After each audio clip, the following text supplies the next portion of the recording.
Genèse chapitre 32, le verset 24 et les versets 28. Jacob demeura Rachel, alors un homme lit avec lui jusqu'au lever de l'aurore. Le verset 28. Il dit encore, ton nom ne sera plus Jacob, mais tu seras appelé Israël, car tu as lutté avec Dieu et avec les hommes, tu as été vainqueur. Aujourd'hui, je parle sur Jacob reste seul. J'aimerais réveiller un Jacob. J'aimerais booster un Jacob. J'aimerais rappeler à un Jacob que tu as une destinée meilleure, prophétique, géant, grand. L'Éternel, dans Genèse 25-23, il avait parlé à sa mère Rebecca que le plus petit va dominer le plus grand. Jacob, il avait déjà la prophétie. Même si le petit, il va dominer toujours. Mais il a demandé à son frère Ésaü de lui vendre les droits d'aînesse. Et lorsque Ésaü, il voulait les tuer, sa mère Rebecca, il lui a dit, va chez ton oncle là-bas. Là, il va rencontrer Rachel. Mais la coutume va interdire. D'abord pour Rachel, tu dois prendre d'abord Léa. Et ensuite, il avait encore travaillé pour Rachel. Il a fait au total 20 ans chez son oncle. Laban, il a trouvé que c'était vraiment inadmissible. Pourquoi sa vie c'est toujours comme ça, derrière les autres?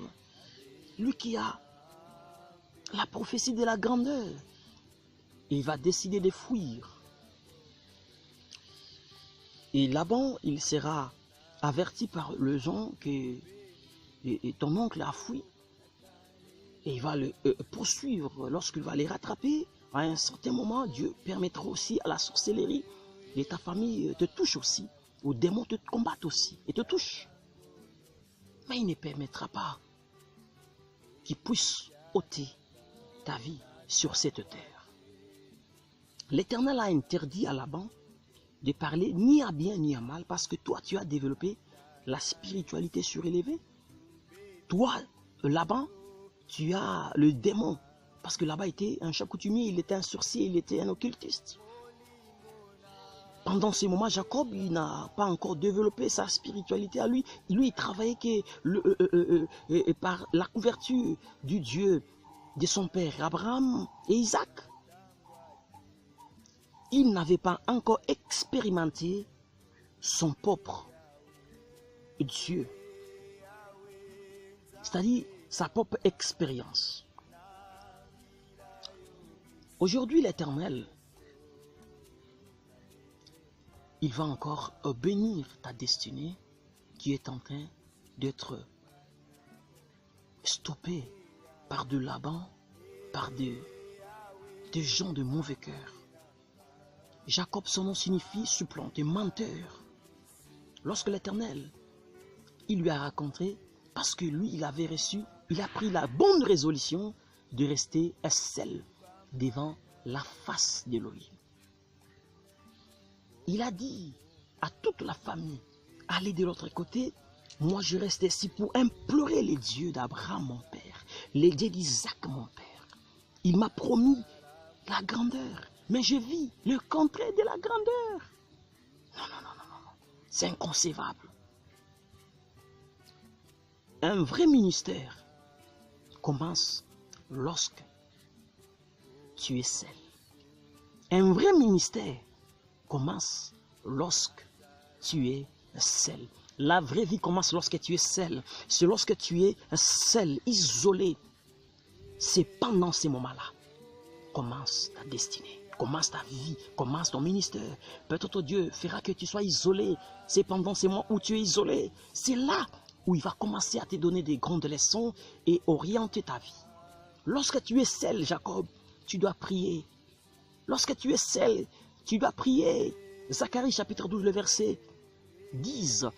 En Jérusalem, Dieu a déclaré, je ferai répandre l'esprit des prières. Lorsque tu es seul, tu dois exercer la vie des prières. Lorsque tu es seul, tu dois marcher dans la sanctification.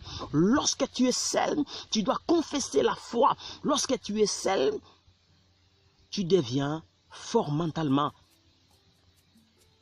Jacob, en toi il y a des géants, en toi il y a la grandeur, en toi il y a des grandes choses. Mais tu es réduit à néant, tu es réduit à rien. Reste seul dans la présence de Dieu, demeure seul dans la foi.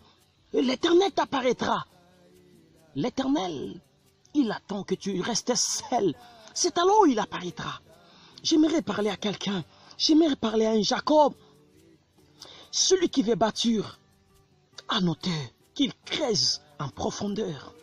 Jacob, écoute, la conviction, c'est aussi ligne des larmes pour avancer. Jacob, écoute encore. Annonce la grandeur avant qu'elle arrive. Jacob, écoute encore. Dieu travaille avec ceux qui travaillent. Jacob, écoute-moi encore. L'homme n'a pas la vie, mais il n'a que la vision. Jacob, écoute-moi très bien. Vivre sa raison ou vivre avec une raison. Jacob, risquer ou mourir. Jacob, tu n'as pas encore écouté, écoute-moi très bien. La grandeur, c'est l'état de l'esprit. Jacob, écoute-moi très bien. La dimension de ta maturité, c'est aussi la dimension de ta grandeur. Que l'Éternel te bénisse, Jacob. En toi, il y a des géants. En toi, il y a des peuples. Écoute-moi, l'Éternel a dit ceci. Tu as lutté avec moi. Parce que tu es seul. Tu m'as supplié. Tu as dit que tu es venu de la lignée d'Abraham. Mais tu es réduit en néant. Tu as lutté avec moi. Lutter avec Dieu, c'est supplier Dieu. C'est dur à Dieu, Seigneur. Écoute, tu m'as donné cette promesse. Tu as dit, celui qui a la promesse, il a la vie. Mais moi, j'ai des promesses. Mais je me retrouve néant, je me retrouve pauvre, je me retrouve abandonné. Il est écrit ceci dans le livre de Ephésiens 6 et 18. Faites toutes sortes de prières et aussi des supplications. Tu dois supplier l'Éternel. Que je suis pauvre, je suis orphelin, je ne me marie pas. Il n'y a rien comme une histoire de bénédiction, de grandeur dans ma vie. Tu dois les supplier, car la prière des supplications touche le cœur de Dieu. Et celle des combats spirituels déloge le diable. Dans le verset 28 de Genèse 32, l'Éternel dit, tu as lutté avec des hommes, tu les as vaincus.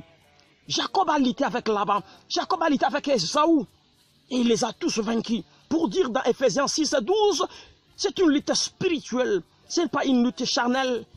C'est une lutte des principaux, des esprits méchants.